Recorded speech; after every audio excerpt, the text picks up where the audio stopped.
This concept of Breakthrough New Mexicans is going to be here, and to the extent that it expands, it'll be on the pillars all around this floor as it grows. They have, in one way or another, broken through a barrier. I grew up right in this area, and these stories that are being told today are stories that people need to hear.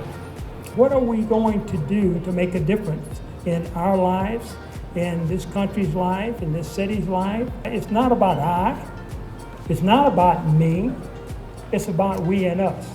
Our family has always been so proud of my great-grandmother.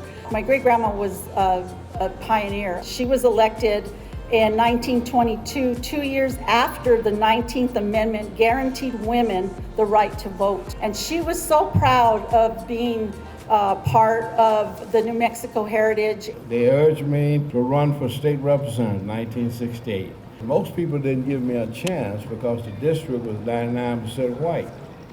But I won. Became the chairman of the Education Committee.